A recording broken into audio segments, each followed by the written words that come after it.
ის ცეცხლშია გახვეული და ვარდება, ინგრევა.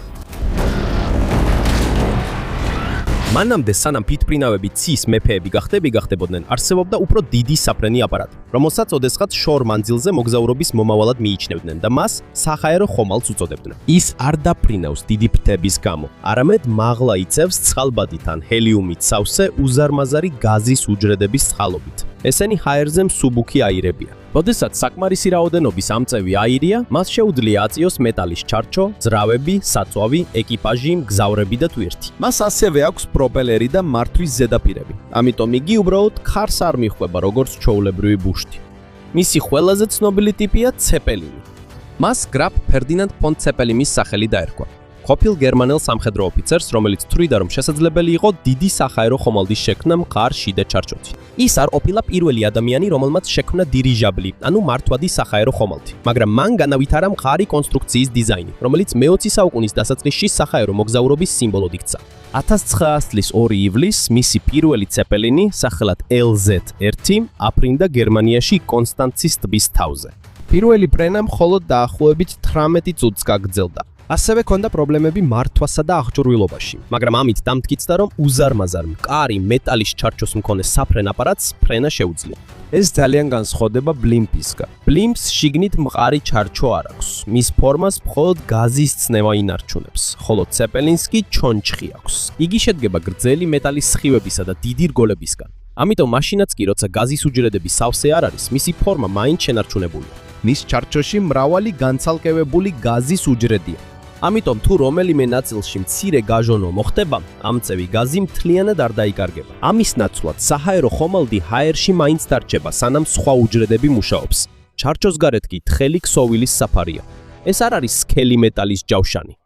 მისი მთავარი ამოცანა სხეულს სწორი ფორმა მისცეს და დაიცვას შიგთავსი ქარისა და ამინდისგან. სხეულის ქვედა ან გვერდით ნაწილში განთავსებულია ძრავები და პროპელერები. ისინი აძრავებენ საჰაერო ხომალდს წინ. გარდა ამისა, ის იყენებს მიმართულების საჭეს მოსახვევად და სიმაღლის საჭეები, რათა აწიოს ან ჩამოსწიოს ფრენის მიმართულება. მაგრამ ძრავებს არ შეუძლიათ მთელი სამუშაოს შესრულება. ამწევი გაზი მაინც ატარებს საჰაერო ხომალდის წონას.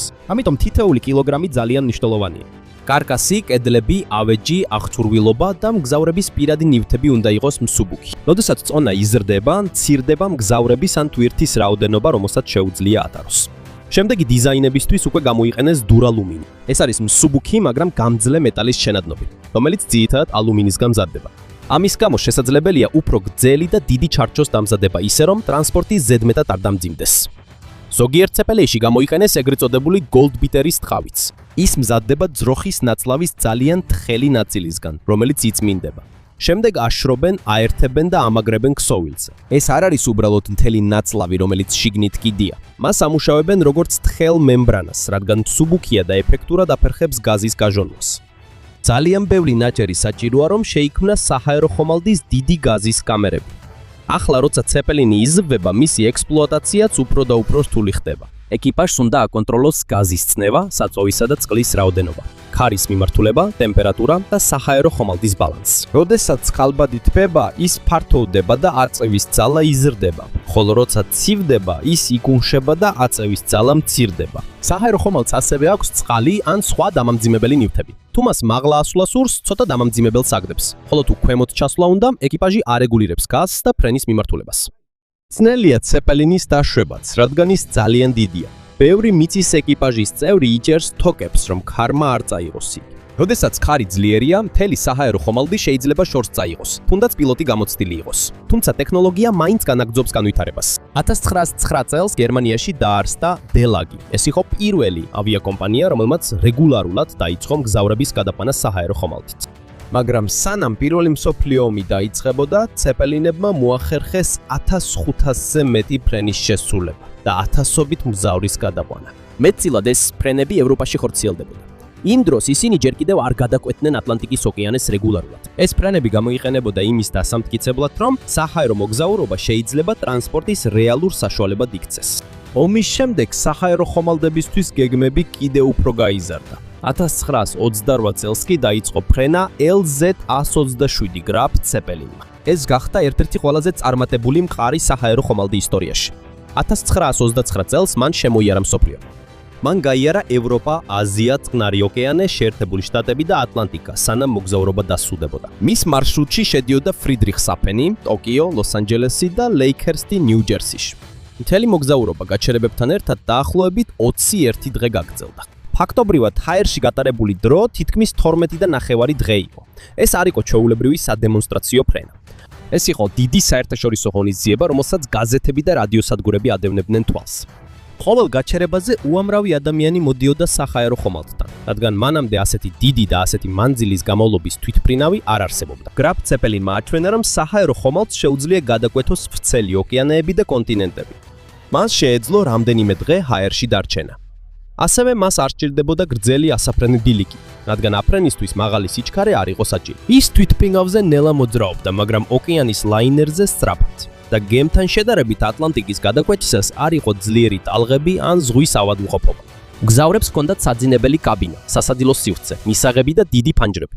მათ შეეძლოთ კომფორტულად ეჭამათ. ცხელ საჭმელს მიირთმევდნენ. ქვემოთ კი ზღვა, მთები, ქალაქი და ღრუბლები ჩანდა. მაგრამ შიგნით სივრცე სასტუმროსავით დიდი არ იყო.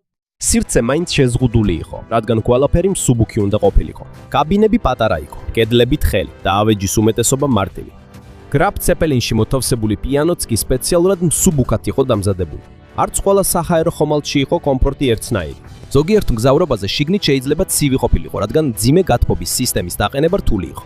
ძრავებიდან ძლიერი ხმა და ვიბრაციაც ისმოდა. და რადგან საჰაერო ხომალდი ნელა მოძრაობდა, ის უფრო დიდხანს ექვემდებარებოდა ამინდის ცვლილებებს. თუმცა 1920-იან და 1930-იან წლებში მდიდარი მგზავრებისთვის გამოცდილება განსაკუთრებული იყო. ისინი ადრეული თვითმფრინავების პატარა კაბინაში შეჭყლეტილები არ იყვნენ. მათ შეეძლოთ წამოდგომა, მაგიდასთან ჭამა, მგზავრების ზონაში სეირნობა და სამყაროს ყურება მაღალი ფანჯრიდან. ბილეთიც ძალიან ძვირი იყო, ამიტომ მხოლოდ ცოტას შეეძლო მგზავრობა. ეს არ იყო მასობრივი ტრანსპორტი. ეს იყო ფუფუნების სერვისი, ბიზნესმენებისთვის, ოფიციალური პირებისთვის, ცნობადი სახეებისთვის და მდიდარი მოგზაურებისთვის. გერმანიამაც გამოიყენა ცეპელინის წარმატება როგორც მათი ინჟინერიისა და ეროვნული სიამაყის დემონსტრირება. საზოგადოების თვალში დიდი საჰაერო ხომალდი იყო მტკიცებულება იმისა, რომ ადრე შეუძლებელი საჰაერო მოგზაურობა შეიძლებოდა რეგულარულ მარშრუტად ქცეულიყო. მაგრამ როგორც საჰაერო ხომალდები იზრდებოდან, ასევე იზრდებოდა პრობლემებიც, რომლებსაც კონტროლი სჭირდებოდა. მათი კორპუსი ძალიან ფართოა. ქარს დიდი გავლენა აქვს მის მიმართულებაზე. ისინი ნელა არიდებენ თავს ცუდ ამინდს. და მათი თხელი საფარის შიგნით არის მილიონობით კუბური ფუთი ამწევი გაზი. გერმანიაში ჩვეულებრივ იყენებენ წყალბადს, რადგან ის ბევრია, იაფია და უფრო ძლიერად წევს ვიდრე ჰელიუმი, მაგრამ წყალბადი ძალიან ადვილად აალებადია. ის ავტომატურად არ იწვის გაზის უჯრედში ყოფნისას. ჯერ უნდა შეერიოს ჟანგბადს და შემდეგ გაჩნდეს ანთების წყარო. მაგრამ თუ გაჩნდება გაჟონვა, ცეცხლი ან ელექტრული ნაფერწყალი, ცეცხლი ძალიან სწრაფად შეიძლება გავრცელდეს. ამიტომ უსაფრთხოების წესები შიგნით ძალიან კაცრია. ცეცხლის გამოყენება კონტროლდება, სამზარეულოს აღჭურვილობა სპეციალურია და აუცილებელია ელექტროსისტემის, ძრავების და გაზის შესაძლო გაჟონვის კონტროლი. ამის მიუხედავად, საზოგადოებრივი ნდობა ცეპელინების მიმართ მუდმივად იზრდებოდა. ბევრი ფიქრობდა, რომ ეს გახდებოდა მთავარი სატრანსპორტო საშუალება გრძელ მანძილზე მგზავრობისთვის. მას საკმარისი მანძილი ჰქონდა ოკეანის გადასაკვეთად. მგზავრებისთვის საკმარისი სივრცეც იყო და მას არ ჭირდებოდა დიდი ასაფრენი ბილიკები, რაც უფრო მძიმე თვითმფრინავებს სჭირდებოდა. მაგრამ იმ დროს, როცა მგზავრთა კაბინას აუმჯობესებდნენ და მარშრუტებს აგრძელებდნენ, სწრაფად ვითარდებოდა ფიქსირებული ფრთისმქონე თვითმფრინავებიც. თვითმფრინავის ძრავები უფრო და უფრო ძლიერდებოდა. ზრდიდებოდა უსაფრთხო აეროპორტების რაოდენობა და მგზავრობა წლიდან წლამდე უფრო სწრაფი ხდებოდა. მაშინ ჯერ კიდევ არ იყო ნათელი, რომელი ორი ტექნოლოგიიდან გაიმარჯვებდა. თვითმფრინავი უფრო პატარაა, უფრო სწრაფია და მისი მრავლად წარმოება უფრო ადვილია. საჰაერო ხომალდი კი უფრო ფართოა. მას შეუძლია ჰაერში დიდხანს დარჩენა და ჰქონდა უზარმაზარი პოტენციალი გრძელ მანძილზე მოგზაურობისთვის. რამდენიმე წლის განმავლობაში, როგორც ჩანს, ორივესთვის იყო ადგილი, მაგრამ ყველაზე დიდი გამოცდა ცეპელინისთვის არ იყო კომფორტი ან სიჩქარე. ეს იყო ის, თუ რამდენ ხანს შეიძლებოდა მისი უსაფრთხოდ ჰაერში შენარჩუნება. უზარმაზარი საფრენი აპარატი, რომელიც ანთებად გაზზე და ძალიან თხელ სტრუქტურაზეა დამოკიდებული. საჰაერო ხომალდში კაბინები პატარა და მარტივია. არის ორსართულიანი საწოლი, პატარა ხელის სარეცხი ნიჟარა, ფარო და თხელი ქსოვილის კედელი. რადგან ოთახებს შორის გამყოფი ძალიან თხელია, ადვილად ისმის მეზობელი მგზავრის ხმა და მოძრაობა. თითქმის ყველა ნივთი, რაც შეიძლება მსუბუქი იყო. ალუმინი გამოიყენეს ბევრ საწოლში, სკამში, კარში და ავეჯში, რადგან თითოეული დამატებითი წონა გავლენას ახდენს საჰაერო ხომალდის თვითმწეობაზე. სასადილო და მისაღები ოთახი უფრო ფართოა. გვერდებზე გრძელი ფანჯრებია, საიდანაც მგზავრებს შეუძლიათ ზღვის, ქალაქის და მიწის დათვალიერება, რომელსაც გადაუფრენენ. ღია ცეცხლის გამოყენება მკაცრად აკრძალულია. ჰინდენბურგის ამწევი გაზი წყალბადია. ჩასხდომამდე მგზავრებს ართმევენ ასანთსა და სანთებელას. თუმცა შიგნით არის მოსაწევი ოთახი. ეს ოთახი გამოყოფილია საჰაერო ხომალდის სხვა მონაწილებისგან და აქვს ორმაგი კარის ჰაერ-გაუნტარი შესასვლელი. ოთახში ჰაერის წნევა უფრო მაღალია, რათა წყალბადი ადვილად ვერ შევიდეს.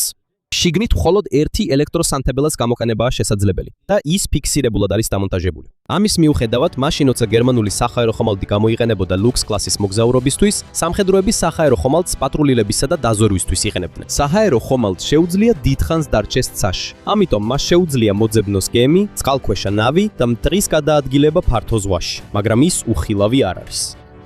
საჰაერო ხომალდი ძალიან დიდი და ნელია, ამიტომ მისი დანახვა ადვილია ცაში. შეერთებულ შტატებში საზღვაო ფლოტმა შექმნა საჰაერო ხომალდი, რომელსაც პატარა თვითმფრინავები გადაჰქონდა. ამათ ეწოდებოდათ USS აკრონი და USS მაკონი. საჰაერო ხომალდის შიგნით იყო სპეროჰოუკის თვითმფრინავები, როდესაც საჭირო იყო მათ სპეციალური საკიდით ჩამოსვამდნენ. როდესაც ბრუნდებოდა პილოტი თვითმფრინავს საჰაერო ხომალდის ქვემოთ მიახლოებდა ისევ საკიდზე აბამდა, ორივე ფრენის დროს. პატარა თვითმფრინავები გამოიყენებოდა მტრის მოსაძებნად უფრო ფართო ტერიტორიაზე და საჰაერო ხომალდის დასაცავად. მაგრამ როგორც აკრონი, ისე მაკონი ჩამოვარდა. იმიტომ რომ ისინი ჰელიუმს იყენებდნენ, ჩამოვარდნის მიზეზი ცეცხლი არ ყოფილა. ისინი დაზიანდნენ ძლიერი ქალიჩხლისა და საჰაერო ხომალდის კონსტრუქციის პრობლემების გამო. ამან აჩვენა, რომ მიუხედავად იმისა, რომ ჰელიუმი ცეცხლისგან უსაფრთხოა, საჰაერო ხომალდი მაინც სახიფათოა, როცა ძალიან დიდია და ძლიერ ამინდში მოხდება. ჰელიუმი უფრო უსაფრთხოა ვიდრე წყალბადი, რადგან ის აალებადი არ არის. მაგრამ 1920-იან და 1930-იან წლებში მხოლოდ შეერთებულ შტატებს ჰქონდა მისი დიდი სამრეწველო მარაგი. ამერიკის მთავრობამ ჰელიუმი სტრატეგიულ სამხედრო რესურსად მიიჩნია და მისი ექსპორტი მკაცრად შეზღუდა. იმის გამო, რომ გერმანიამ ვერ მიიღო საკმარისი ჰელიუმი, მათ თავიანთ ცეპელინებში წყალბადი გამოიყენეს. ეს უფრო იაფი იყო და უფრო ძლიერი აწევა ჰქონდა, მაგრამ ადვილად აალდებოდა თუ გაჟონავდა, ჟანგბადს შეერეო და შეხვდებოდა ნაფერწყალს ან ცეცხლს. 1930 წლის 5 ოქტომბერს ბრიტანული საჰაერო ხომალდი RRA-1 ჩრდილოეთ საფრანგეთში ჩამოვარდა. მის დიზაინს პრობლემები ჰქონდა, ტესტირება არასაკმარისი იყო და ამინდი ცუდი იყო, როცა ის ინდოეთისკენ გაემგზავრა. როდესაც ძლიერი წვიმისა და ქარის დროს მიფრინავდა, ის დაეშვა და ბოვესთან ახლოს ბორცვს შეეჯახა. შეჯახების შემდეგ წყალბადი აალდა. 54-დან 48 ადამიანი დაიღუპა. ამის გამო ბრიტანეთმა შეწყვიტა თავისი დიდი მხარი საჰაერო ხომალდების პროგრამა. თუმცა გერმანიამ მუშაობა მაინც გააგრძელა. მათი ინჟინრები მიიჩნევდნენ, რომ კატასტროფის მიზეზი მხოლოდ წყალბადი არ იყო. მათთვის უფრო დიდი პრობლემა იყო არასწორი დიზაინი, არასაკმარისი ტესტირება და ცუდი გადაწყვეტილებები. რამდენიმე წლის განმავლობაში გერმანული ცეპელინები უსაფრთხოდ კვეთდნენ ატლანტიკის ოკეანეს, მაგრამ მთავარი საფრთხე მაინც რჩებოდა. ისინი უზარმაზარ აპარატს მართავდნენ. მის შიგნით კი მილიონობით კუბური ფუტი წყალბადი იყო. მხოლოდ ერთი გაჟონვა და ერთი ნაპერწკალი იყო საჭირო, რომ მთელი მსოფლიოს ნდობა საჰაერო ხომალდების მიმართ გაქარწყლებულიყო. 1937 წლის 6 მაისს ჰინდენბურგი ემზადებოდა დასაფრენად ლეიქერსტში, ნიუ-ჯერსი. ის გერმანიიდან მოდიოდა და ახლახან გადაკვეთა ატლანტიკის ოკეანე, ბორტზე ყავდა 97 მგზავრი და ეკიპაჟის წევრი. მგზავრები და ეკიპაჟი შეფერხდნენ შიგნით. დასაფრენად დაგვიანება გამოიწვია ცუდმა ამინდმა. როდესაც ქარიშხალი დაცხრა, საჰაერო ხომალდი მიუახლოვდა დამაგრების ანძას და ჩამოყარა დასაფრენი თოკები. რამდენიმე წამში მოულოდნელად უკანა ნაწილი აალდა. ცეცხლი სწრაფად გავრცელდა, რადგან გაზის უჯრედებში წყალბადი იყო. მთელი საჰაერო ხომალდი მიწაზე ჩამოვარდა სულ რაღაც 32 წამში. შიგნით 35 ადამიანი დაიღუპა და ერთი მიწის ეკიპაჟის წევრი გარდაიცვალა. თუმცა ბორტზე მყოფთაგან 62 გადარჩა ზოგმა ფანჯრებიდან და კარებიდან მოახერხა გამოსვლა, როცა დამწვარი კორპუსი მიწას უახლოვდებოდა. სხვები მაშინ გადახდნენ, როცა მგზავრთა გემბანი უკვე დაბლა იყო. ხანძრის ზუსტი მიზეზი ჯერ კიდევ ბოლომდე დადგენილი არ არის. ერთ-ერთი ყველაზე მიღებული ახსნაა, რომ წყალბადი გაჟონა და ელექტრულმა ნაპერწკალმა აალება გამოიწვია, როცა გარშემო სველი და ელჭექიანი ამინდი იყო. მოვლენას დიდი გავლენა ჰქონდა, რადგან ის კამერამ დააფიქსირა. იქვე იმყოფებოდა რადიო რეპორტიორი ჰერბერტ მორისონიც. ის იწერდა რეპორტაჟს ჰინდენბურგის ჩამოსვლის შესახებ, როცა დაინახა, რომ ის აალდა. მისი ხმა პირდაპირ ეთერში არ გადაიცემოდა. ჩანაწერი ეთერში გაუშვეს კატასტროფის შემდეგ, მაგრამ მისი შიშითა და სევდით სავსე საუბრის გამო საზოგადოებამ უფრო მძაფრად იგრძნო მომხდარი. ჩანაწერი და კინოქრონიკის კადრები გააერთიანეს. კინოთეატრებსა და რადიოსადგურებში მილიონობით ადამიანმა იხილა და მოისმინა თუ როგორ დაიწვა ძველი ფუფუნების საჰაერო მოგზაურობის სიმბოლობის სიმბოლო. აქ საბოლოოდ დაკარგეს ბევრმა მგზავრმა ნდობა წყალბადის საჰაერო ხომალდების მიმართ. გერმანიამ შეწყვიტა დარჩენილი საჰაერო ხომალდების რეგულარული სამგზავრო მომსახურება. ვეღარ განხორციელდა ახალი გრაფ ცეპელინ 2-ის კომერციული საჰაერო ხომალდად გამოყენებაც. მაგრამ მხოლოდ ჰინდენბურგი არ იყო მიზეზი, რის გამოც დიდი საჰაერო ხომალდები გაქრა. კატასტროფამდე უკვე ძალიან ძვირი იყო მათი ექსპლუატაცია. მათ სჭირდებოდათ უზარმაზარი ჰანგარი, დასამაგრებელი ანძა, ბევრი სახმელეთო პერსონალი და დიდი ტერიტორია დასაფრენად. ძლიერ ქარში მათი გამოყენებაც რთული იყო. იმის გამო, რომ მათი კორპუსი ძალიან დიდია, ქარიშხალმა და გვერდითმა ქარმა ადვილად შეიძლება გადაადგილოს ისინი. მათი ტევადობა მცირეა იმ ზომასა და ხარჯებთან შედარებით, რაც მთლიან ხომალდს აქვს. ამასობაში თვითმფრინავი მუდმივად უფრო სწრაფი და დიდი ხდება. ის უფრო სწრაფად მზადდება, უფრო მარტივია მისი დაშვება და ასეულობით ადამიანს არ სჭირდება მის დასაჭერად მიწაზე. ასევე შესაძლებელია მეტი თვითმფრინავის გამოყენება სხვადასხვა მარშრუტზე. თუ ერთი გაფუჭდება, მთელი სერვისი არ შეჩერდება. არ არსებობს მტკიცებულება, რომ თვითმფრინავების კომპანიების საიდუმლო ჯგუფმა განზრახ დაანგრია საჰაერო ხომალდების ინდუსტრია. მიზეზი უფრო მარტივია, თვითმფრინავი უფრო პრაქტიკულია. მეორე მსოფლიო ომის დროს მთავრობებმა უზარმაზარი თანხები ჩადეს ძრავების, სატრანსპორტო თვითმფრინავების, ბომბდამშენების, გამანადგურებლების, აეროპორტებისა და ასაფრენი ბილიკების შექმნაში. სამხედროებს სჭირდებათ სისწრაფე და მტრის თავიდან აცილების უნარი. ამას დიდი და ნელი მყარი საჰაერო ხომალდი ვერ უზრუნველყოფს. ომის შემდეგ თვითმფრინავები უკვე მზად იყო შორ მანძილზე მგზავრთა გადაყვანისთვის. მგზავრობა უფრო სწრაფი გახდა. უფრო მეტი მგზავრის გადაყვანა იყო შესაძლებელი. და უკვე მსოფლიოს ბევრ ნაწილში აეროპორტებიც იყო. ასეთ სისტემას საჰაერო ხომალდი ვეღარ შეეჯიბრებოდა. უფრო პატარა არამყარ დირიჟაბლებს ჯერ კიდევ იყენებენ რეკლამისთვის, მეთვალყურეობისთვის, პატრულირებისა და სპეციალური მისიებისთვის. არსებობს თანამედროვე პროექტებიც Swift-ის გადაზიდვისა და ხანგრძლივი ფრენებისთვის. მაგრამ დიდი სამგზავრო ცეპელინების ეპოქა აღარ დაბრუნებულა. ისინი არ გამქრალან, იმიტომ რომ უსარგებლონი იყვნენ. ისინი დაამარცხა მაღალი ხარჯების, ნელი მგზავრობისა და ცუდი ამინდის კომბინაცია. შემდეგი იყო კატასტროფა და თვითმფრინავების სწრაფმა განვითარება. ჰინდენბურგი გახდა მათი დაცემის ყველაზე დასამახსოვრებელი სიმბოლო. მაგრამ საჰაერო ხომალდების ნამდვილი დასასრული მაშინ დადგა, როცა გამოჩნდა უფრო სწრაფი, იაფი და მარტივად გამოსაყენებელი ფრენის საშუალება. 1940 წლის მარტში გერმანიის მთავრობამ ბრძანა ბოლო ორი დიდი ცეპელინის დაშლა. LZ-127 გრაფ ცეპელინი და LZ-130 გრაფ ცეპელინი 2. ისინი აღარ დაფრინავდნენ როგორც სამგზავრო საჰაერო ხომალდები. ისინი მხოლოდ დიდ ანგარებში იდგნენ ფრანკფურტში, მაშინ როცა მეორე მსოფლიო ომი ფართოვდებოდა. მათ დურალუმინის ჩარჩოები დაჭრეს, ძრავები მოხსნეს და სხვა ნაწილები დაშალეს. ძვირფასი მეტალები ხელახლა გამოიყენეს ომის წარმოებისთვის. ასევე გაანადგურეს ანგარები, სადაც ადრე გერმანიის ყველაზე დიდი საჰაერო ხომალდები ინახებოდა. ეს პატარა მანქანები არ იყო, რაც დაიკარგა. გრაფ ცეპელინი იყო ერთ-ერთი ყველაზე წარმატებული საჰაერო ხომალდი ისტორიაში. მან იმოგზაურა სხვადასხვა კონტინენტზე.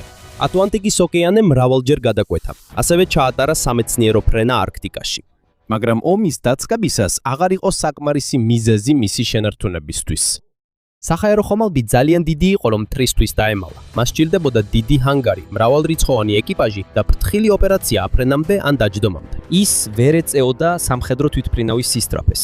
თუ ცაში შენიშნავდნენ, ადვილად შეეძლოთ დაედევნათ და ესროლათ. LZ-130 გრაფ ცეპელინი მეორე უნდა გამხდარიყო გერმანიის შემდეგი დიდი სამგზავრო საჰაერო ხომალდი. მაგრამ მან ვერ დაიწყო რეგულარული კომერციული მომსახურება. ის გამოიყენებოდა სატესტო ფრენებში, საჯარო დემონსტრაციებსა და რამდენიმე მისიაში, სანამ საბოლოოდ შეწყვეტდნენ ოპერაციას 1939 წელს. როდესაც დაშლა დაიწყო, დასრულდა მყარი სამგზავრო საჰაერო ხომალდების ეპოქა. ასევე დაქრა მთელი სისტემა, რომელიც მის მხარდასაჭერად იყო საჭირო. აღარ არსებობს დიდი ფლოტი, აღარ არის რეგულარული მარშრუტები, აღარ არის მრავალი სადგური მომზადებული სახმელეთო ეკიპაჟით. და აღარ არის კომპანია, რომელიც მზადაა უზარმაზარი თანხა დახარჯოს ხომალდზე, რომელიც თვითმფრინავმა სისწრაფითა და ხარჯებით უკვე დაამარცხა. თუმცა საჰაერო ხომალდი საბოლოოდ არ გამქრალა. პატარა ბლიმპები კვლავ გამოიყენებოდა რეკლამაში, ტელევიზიის გაშუქებაში, სანაპირო პატრულში, მეთვალყურეობასა და სამეცნიერო დაკვირვებაში.